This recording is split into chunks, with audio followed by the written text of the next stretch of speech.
Jacob appela ses fils et dit,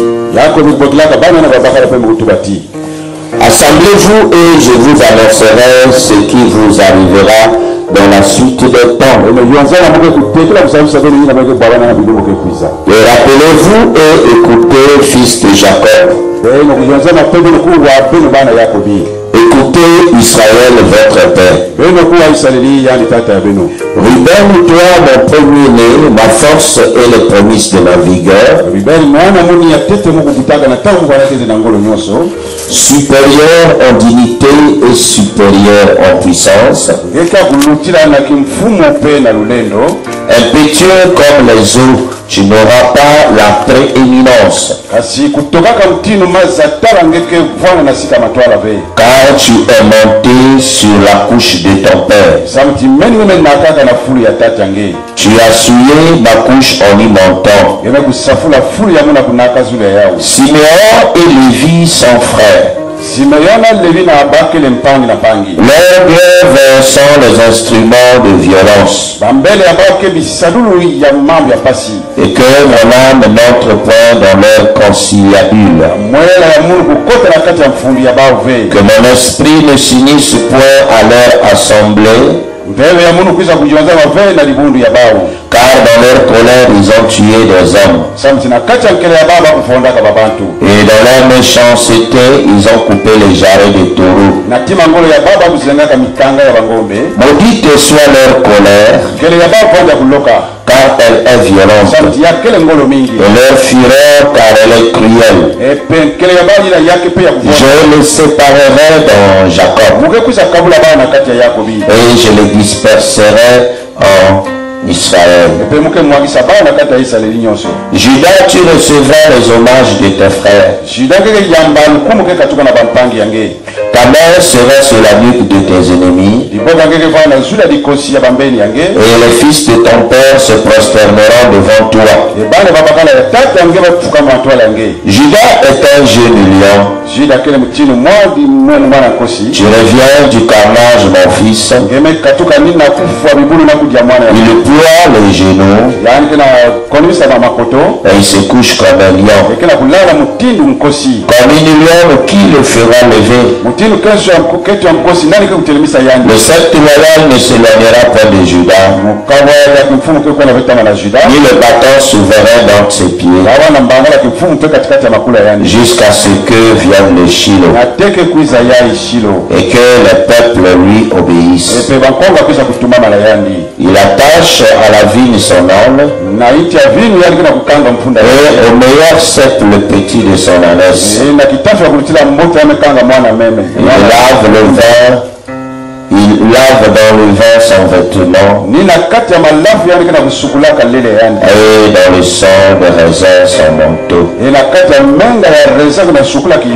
les yeux rouges de vin et les dents blanches de lait. Zabulon habitera sur la côte des mers, et il sera sur la côte des navires. Et sa limite s'étendra du côté de Sidon. Puisse l'Éternel ajouter sa bénédiction à la lecture de sa parole. Vous pouvez vous asseoir. Que le Seigneur vous bénisse richement et qu'il vous garde et qu'il nous donne la nourriture au temps convenable. Nous continuons toujours à étudier les lois et les principes.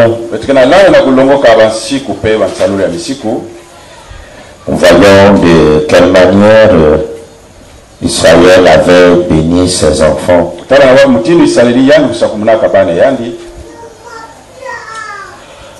Nous avons vu que Moïse, le prophète, également bénit les enfants d'Israël. À la fin de sa vie, il les appela et il prononça la bénédiction sur eux, afin de ne pas que c'est dans le pourquoi Dieu les avait appelés. Voici la bénédiction par laquelle Moïse, homme de Dieu, bénit les enfants d'Israël avant sa mort.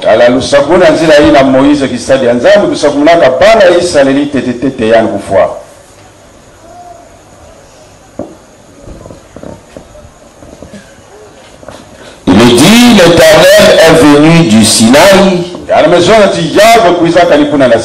Il s'est levé sur eux de Séir. Et il a resplendi de la montagne des parents. Et il est sorti du milieu des saintes myriades. Il a de sa droite envoyé le feu de la loi. Oui, il aime les peuples. Tous ses saints sont dans ta main. Et ils se sont tenus à tes pieds.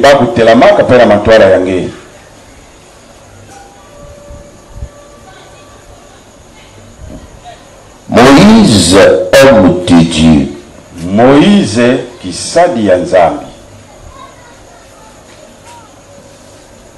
Bénis les enfants d'Israël. Sakumunaka bana Israeli. C'est Moïse qui a écrit les 5 premiers livres de la Bible. Ni Moïse kusonikaka babuku tano ya ntete ya Biblia. Moïse était la réponse de Dieu sur le questionnement ou sur sa promesse à Abraham. Moïse vandaka ni mfutu ya Nzambi na byuvu nyoso lenda kupesa matona tamu ya Abraham. Il était la main droite dont Dieu avait promise par laquelle il délivrerait son peuple dans le pays où ils seront assujettis pendant 400 ans. Yani vandaka ni boko ya bakala ya Nzambi na kukula bana ni Israeli na sika nisi bako naka bundongo vula kama iya.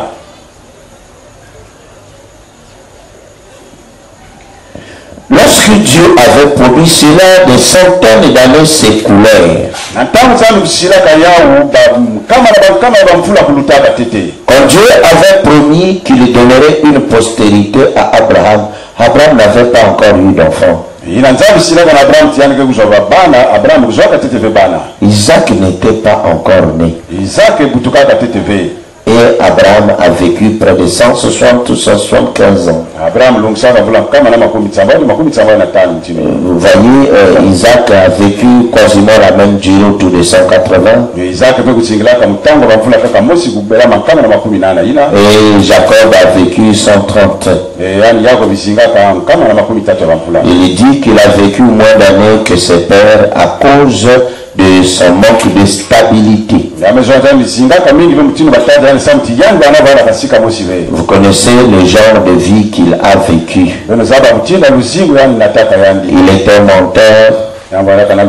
Il était voleur. Et son vol et son mensonge l'a conduit à fuir la contrée où vivaient son papa et sa maman. Il a quitté sa terre natale pour aller en exil. Il est allé à ce que la Bible appelle la terre de Nod. La terre de la rébellion. Vous voyez, lui, quand il est allé là-bas, il fuyait la colère de son frère Ésaü. Il fuyait la colère d'Ésaü. C'est cela qui l'amena loin. Et Jacob était fainéant. Pour fuir son frère, il n'avait pas besoin d'aller aussi loin que cela. Vous voyez, de quitter sa terre natale et d'aller dans un pays lointain. Mais lui avait choisi cette direction, c'est tout simplement parce qu'il ne savait pas prendre soin de lui-même.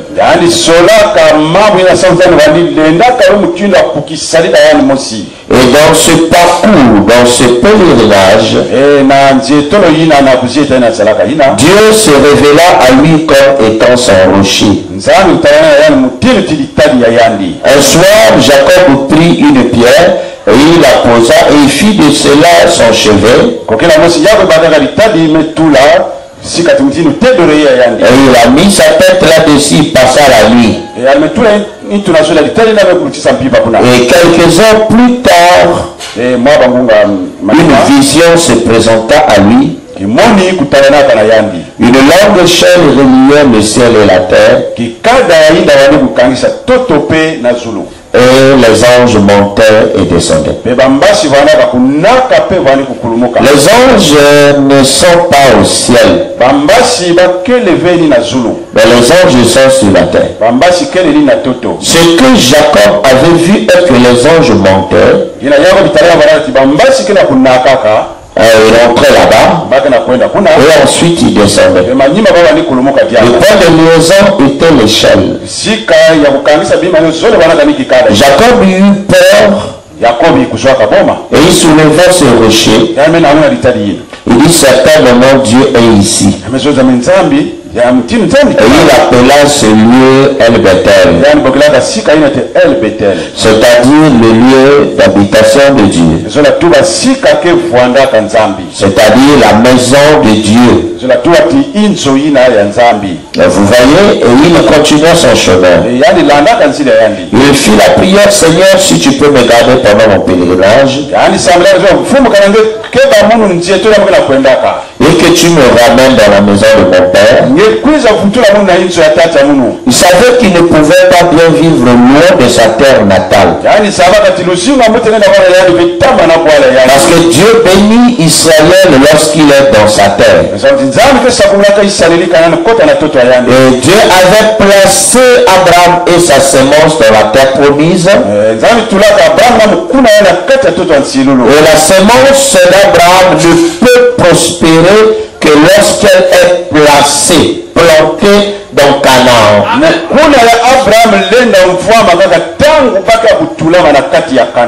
Vous voyez? Et c'est ainsi que pour l'Église, elle ne peut prospérer lorsqu'elle est plantée. Elle est assise dans la parole.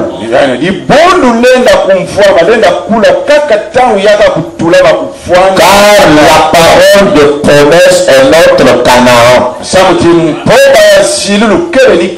La terre que Abraham avait reçue était au préalable une promesse. Abraham, lève-toi et sors de la maison de ton père et de ta mère. Cette maison que papa et maman t'ont donnée. Cette maison de la peste qui est née à la suite d'un péché, qui est né tiré de la poussière de la terre.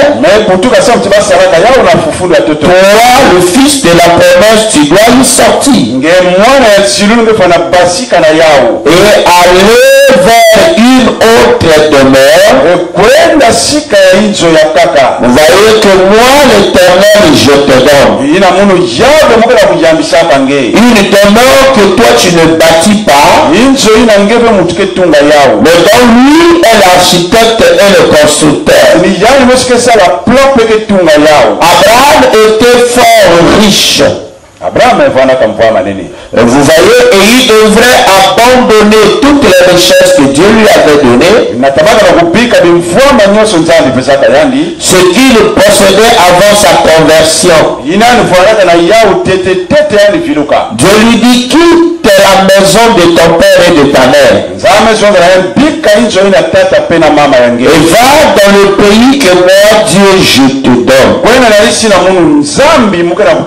Et cela était très important et capital. Et quand Abraham a obéi à la voix de Dieu, cela n'était pas audible par les habitants de la contrée. Il était le seul à entendre Dieu lui parler. Vous voyez, et il a commencé à parler de ce que Dieu lui avait dit. Si la parole te touche, la parole t'a parlé, ne va pas consulter la chair et le sang. Ne désire pas que les autres aussi comprennent cela comme toi tu l'as saisi. Parce que Dieu parle à l'individu. Et une révélation n'est pas collective. La révélation est individuelle. Et elle est souveraine. Elle se déverse à qui elle voudra. Et Dieu ne fait pas exception des gens. Libre à lui de se révéler à qui il le veut. Abraham n'était pas bon pour que Dieu lui donne la révélation. Il était aussi coupable que les habitants de Babylone. Parce que Babylone est le berceau de l'idolâtrie. Et lui, il était là. Il était né là. Il a passé la majeure partie de sa vie, 75 années. Et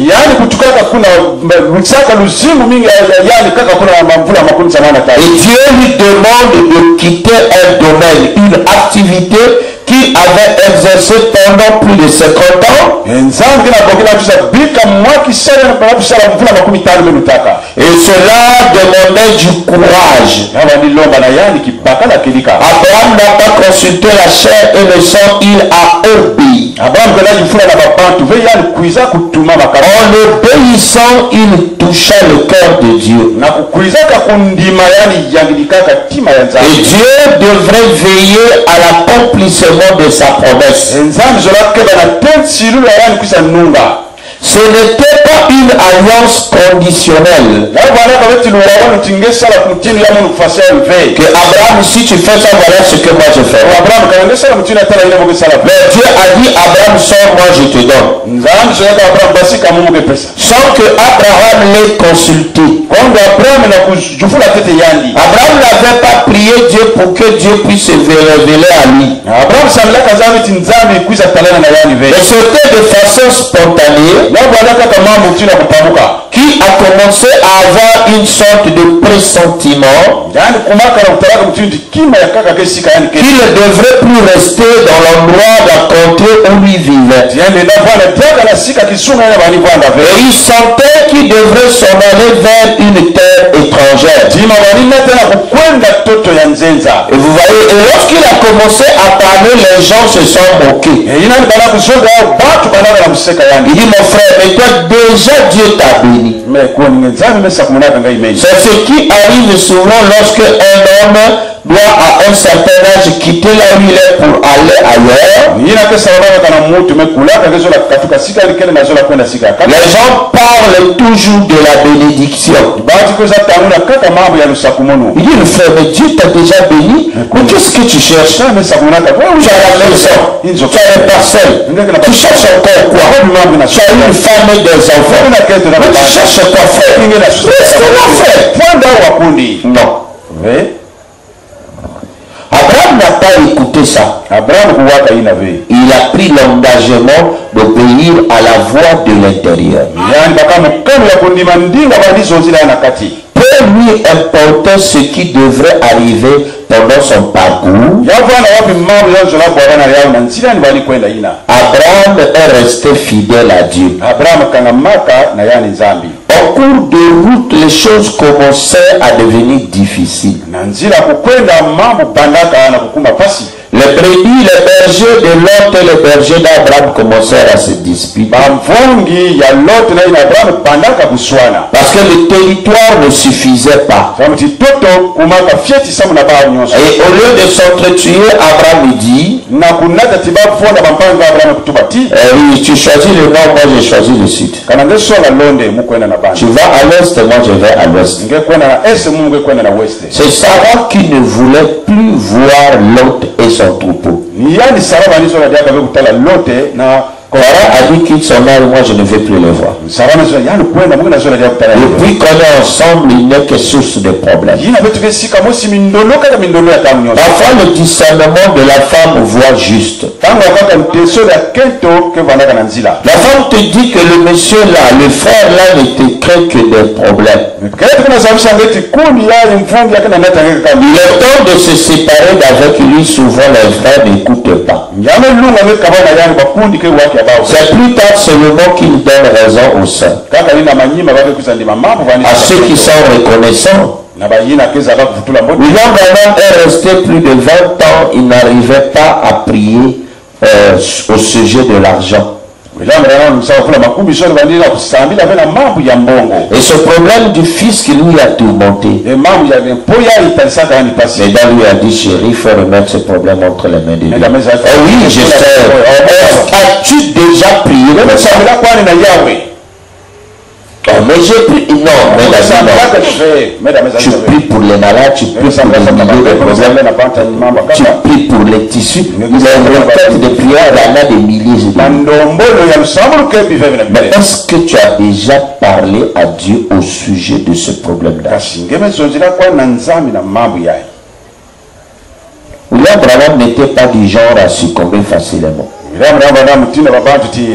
Mais Meda était carré. Il dit, je ne dis pas que toi tu pries, sinon c'est du blasphème. Tu blanchis des nuits entières pour prier pour les gens. Mais ici, le problème, ce n'est pas prier là qui est la chose la plus importante. Est-ce que tu as déjà prié pour ce problème? C'est pas quand vous priez, Seigneur, bénis un tel, Seigneur, c'est ici, oh Dieu, que c'est ça, non. Apprenez à parler à Dieu. Sinon nous allons faire les mêmes redites que les dénominations. C'est-à-dire, les prières sont déjà écrites et lui ne fait que répéter. Sainte Vierge Marie, Mère de Dieu. Sainte Vierge Marie, Maman Nzambi. Sainte Marie, Maman Nzambi, Sainte Marie, ça c'est bien. Certainement que ça te met dans une certaine atmosphère. Mais est-ce que tu as parlé de ton problème à Dieu? Quand vous le ferez, vous verrez Dieu s'approchera de vous différemment. Il résoudra exactement le problème en son jour.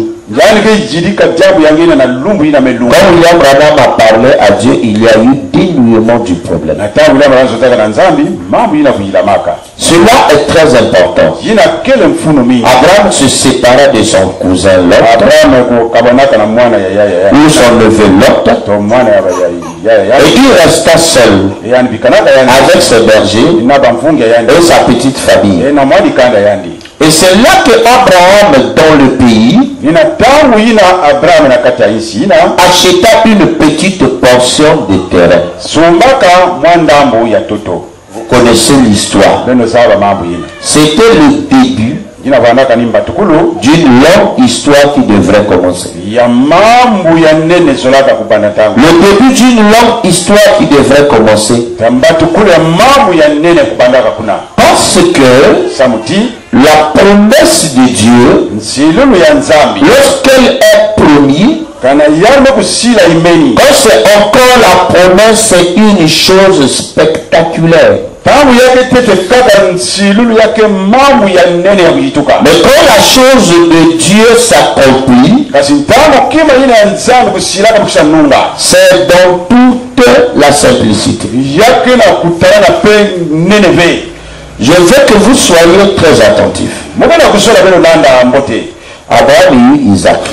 Abraham akutaka Isaac. Avant que Abraham ait eu d'enfant, il y eut une conférence avec Dieu. Tete Abraham kuswa mwana yani kusolola kana nzambe. C'était sa 6e visitation. Yavanaka ina sambano nzambe kana kusatala yandi. C'est là que Dieu lui donna les jalons, les limites de son histoire. Et que lorsque tu verras ta semence après toi séjourner dans un pays étranger, après 400 ans, quand je descendrai, je les délivrerai par ma main puissante. C'est à Abraham qu'il dit ça. Mais Abraham ne doit pas vivre longtemps puisqu'il doit vite mourir. Mais Abraham vit au travers de sa semence. Parce qu'on appelle un fils un héritier. Vous voyez, le fils hérite des biens du père. Lorsque Dieu donne la promesse à Abraham, Isaac, le fils de la promesse, hérite cette promesse-là. Cette promesse n'est plus seulement la promesse d'Abraham, elle devient la promesse d'Isaac. Et quand Isaac obtient des enfants, la promesse là devient la promesse de la semence d'Isaac. Et quand le fils d'Isaac, qui est Jacob ou Israël, a des enfants, la promesse appartient à Abraham, à Isaac, à Jacob et au patriarche. C'est la raison pour laquelle lorsque les saints prient, nous devrons tirer le rideau depuis le haut du temple. Dieu d'Abraham, Dieu d'Isaac. Parce que Isaac a hérité les biens de son père. Le Dieu d'Abraham, son père, devient son Dieu. Et Dieu de Jacob, Dieu d'Israël. Vous voyez, Dieu des patriarches. Ça est en train de descendre. Même l'incrédulité est héréditaire. Vous voyez, c'est ainsi que les Juifs qui se sont retrouvés en Égypte là-bas, eux se sont révoltés à Moïse. Ils ont dit, écoute gars, tu viens nous raconter l'histoire d'un homme, nous on ne le connaît même pas. Donc il avait rencontré Dieu dans une vision, et Dieu lui avait dit, imaginez-vous que tous nous sommes au Congo ici, quasiment nous sommes des étrangers. Car si vous devrez repartir il y a 1000 ans, vous voyez les Congo qui sont ici ne se retrouveront pas ici. Parce qu'ils ont migré. Beaucoup de peuples, également même du nord, ont migré. Vous voyez, d'autres ont quitté le Soudan, ils ont migré. Ainsi de suite, d'autres ont quitté de l'autre côté. Les Zanzibar, d'autres ont quitté de l'autre côté plus loin, l'Afrique du Sud. Vous voyez, ils ont migré parce qu'il y a des migrations permanentes. Ceux qui avaient vécu en Égypte, ça faisait des siècles. Vous voyez, il n'avait rien à voir avec l'histoire d'Abraham. Mais vous oubliez que quand vous êtes issu d'une lignée, alors tu hérites des biens de l'héritage étage de cette lignée-là. Tu prends le patrimoine culturel. Tu prends le patrimoine spirituel. Tu prends le patrimoine naturel. C'est le sang qui circule dans ton sang. Et c'est ainsi que tu ne peux pas échapper. Et vous voyez, tu es ce que étaient tes pères. Mais maintenant, qu'est-ce que la parole fait? Si tu es fils de Jacob, Jacob signifie escroc, menteur, supplanteur, c'est-à-dire le mensonge, l'escroquerie, tout ça là se trouve en toi.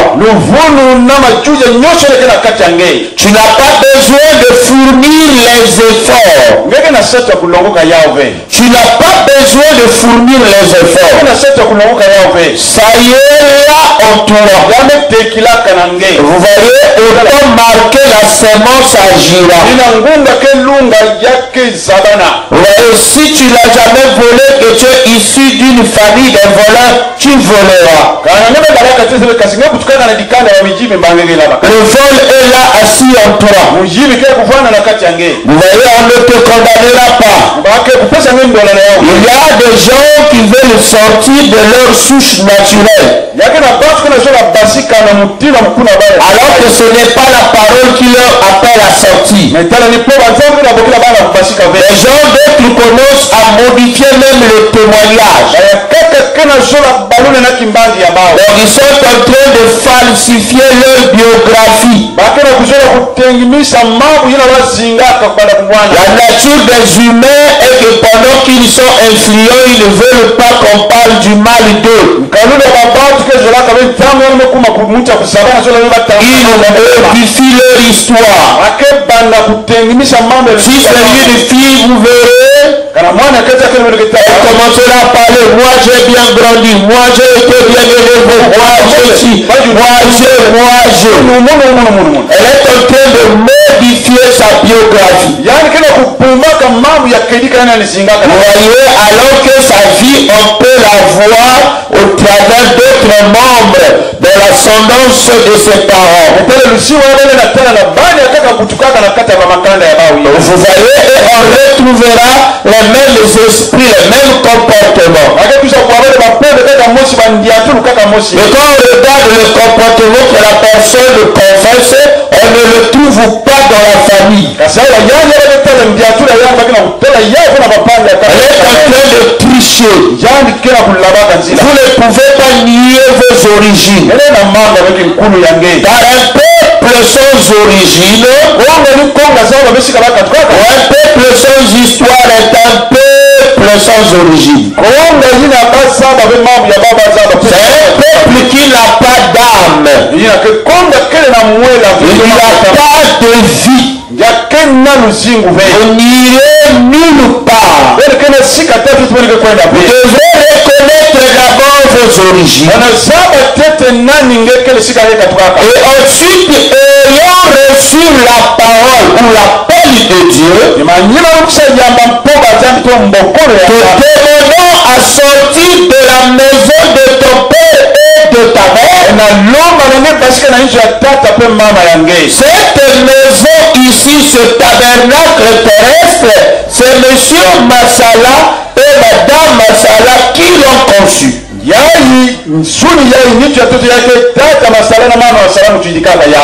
n'a rien à voir là-dedans. C'est dans le conciliabule secret et qui a élevé ce tabernacle. Et ils ont placé dans ce tabernacle leur vie. Maintenant, quand Dieu descend et vous rencontre, pendant votre pèlerinage sur la terre, il vous demande à sortir de cette maison et aller dans un pays que lui te donne. Aller dans une ville là où lui est l'architecte et le constructeur. super. Et tu habiteras une maison dont lui a construit. C'est lorsque tu commenceras à obéir à l'appel de Dieu. Je suis en train de quitter Babylone. Écoutez ce qui se passe entre le Babylonien et le Cananéen. C'est deux personnes différentes. Le Babylonien est parce qu'il est né là, il a hérité de tout ce qui se trouve là. Et Dieu lui demande de quitter cette ville, d'aller vers une autre ville. Vous savez, le pays n'était pas Canaan, mais tous l'ont vu de loin et l'ont salué. Même Abraham lui-même n'en a pas possédé. Ce n'était pas quelque chose de fait de main d'homme. Ils ont vu de loin et ils ont salué là-bas. Cette cité céleste.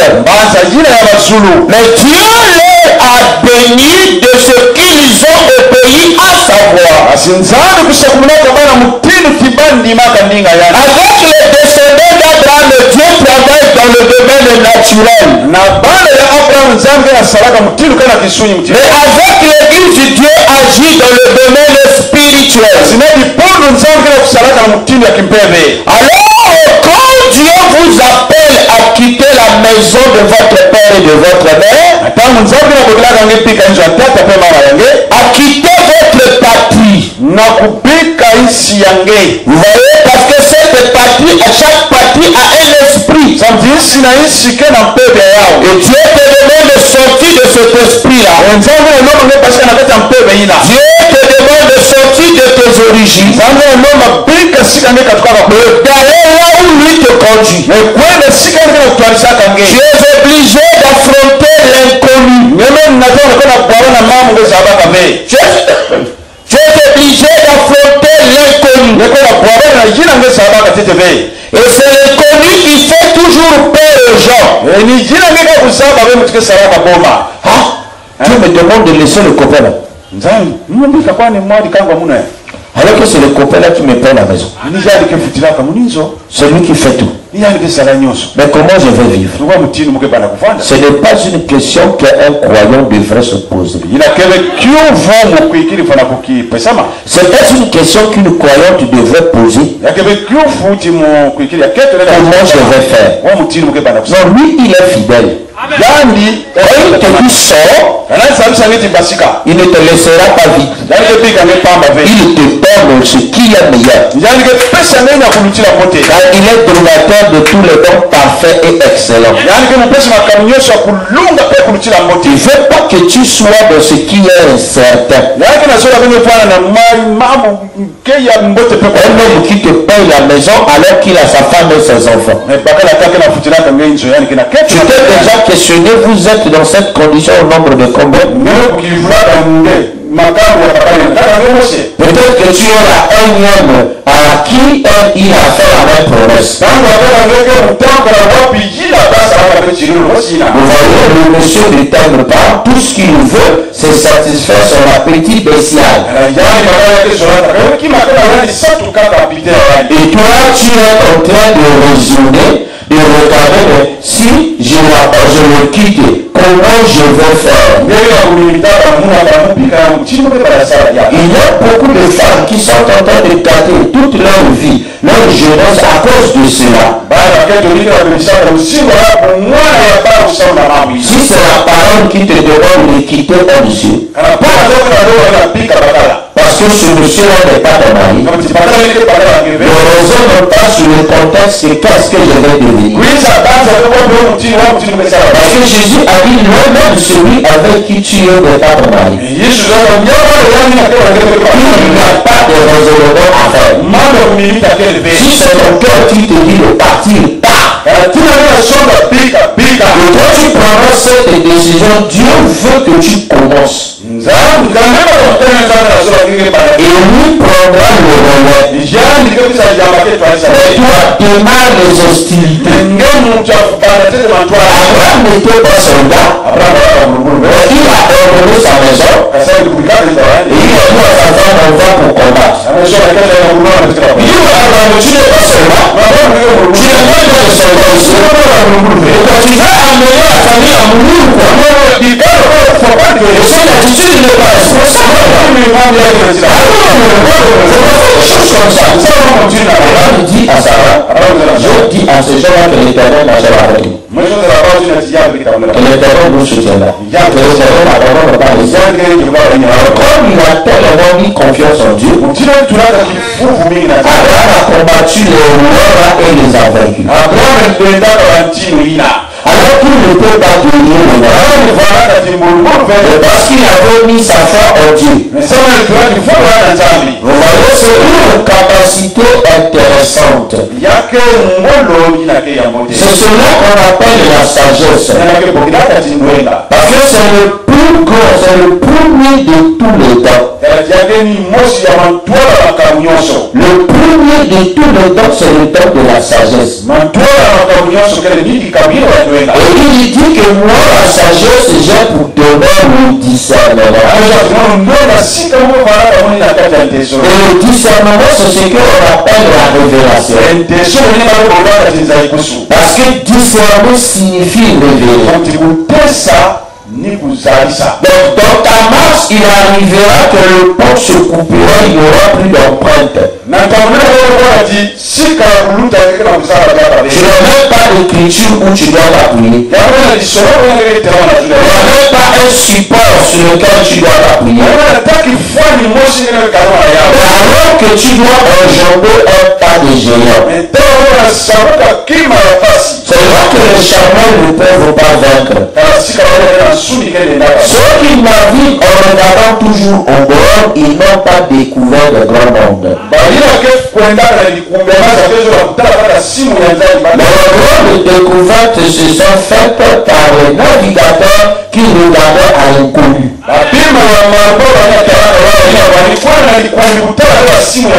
Il partait vers une terre qu'il n'avait jamais rencontrée. Un lieu qu'il n'avait jamais vu. Mais il croyait que nous trouverons quelque chose. Vous voyez, lorsqu'on va prendre cette décision de servir Jésus-Christ et d'abandonner le monde, le monde, c'est d'abord le fils de Jacob, cette maison de la peste dans laquelle papa et maman nous ont placés. C'est ça l'héritage que nous avons reçu d'eux. Et cet héritage a un impact sur nous. Tout ce que nous avions connu comme monde. Vous savez, quand le bébé sort du sein maternel, la première des choses, il pleure. Pharaon lui dit qu'il se débat là. Parce qu'il croit que le monde dans lequel il vit est meilleur. Quand le bébé est dans le sein maternel, il est content, il danse, il chante. Il fait les acrobaties. Et quand le moment où lui aussi, le parti tombe sur lui. La pluie tombe sur le bon et sur le méchant. Le soleil brille sur le deux sonances. La pluie tombe sur le finement gros et sur le filement petit. Mais quand l'heure sonne que toi, bébé, tu dois quitter maintenant le sein maternel pour aller dans l'autre monde et être séparé de ta maman. Alors là, il y a problème. L'enfant ne veut pas. Mais la terre tout entière génie. Et attend la manifestation de ce fils. Il ne veut pas. Il se bat. Quand il sort, il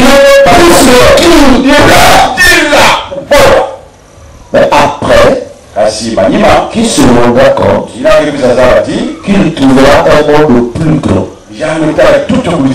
plus vaste, où il est libre. Un monde qui ne peut pas tout contenir. Un monde qui ne peut pas tout contrôler, qui ne peut pas tout occuper. Mais il peut agir grandement. L'enfant ne pleurera plus. Quand nous sommes dans cette maison de la peste, dans ce monde, Dieu nous bénit. Nous pensons que c'est une bonne chose. Mais on est content. Quand l'eau commence à sonner, ou on dira, monsieur Billy Kumbogi, le temps est arrivé, reste à la maison de ton père et de ta mère, et va dans le pays que moi Dieu je te donne. Les gens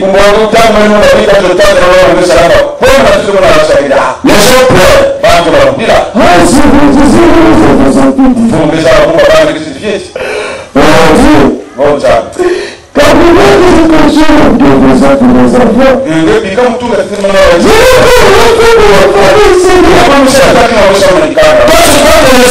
c'est ça qui intéresse.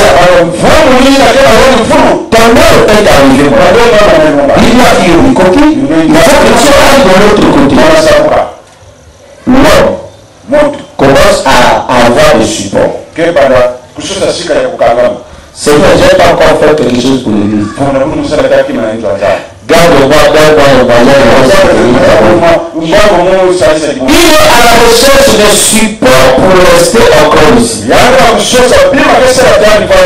Parce qu'il n'a aucune idée du monde dans lequel il va. Mais dès qu'il traverse, et qu'il goûte le pays, lorsqu'on lui dit ne veut pas, il dit non. Non, Seigneur, laisse mon père. Non, je ne vais pas repartir. Non, le pays n'est pas encore là. Je l'ai fait écouter le police. Dit que le pays est vrai. C'est la condition pour laquelle les hommes de Dieu se sont retrouvés. La raison pour laquelle ceux qui sont convertis, ceux qui sont sauvés, lorsque l'heure de la mort arrive, ils sont plutôt contents. Ils sont souriants. C'est-à-dire, il a même pitié de vous. Il désire que vous fassiez la même expérience que lui. Il est content. C'est ce qu'a vécu le frère Bossuet. Il a commencé à saluer les gens. À saluer. Son disciple dans le ministère était là où il y a. Il dit, mon fils, tu auras de succès, ta mère.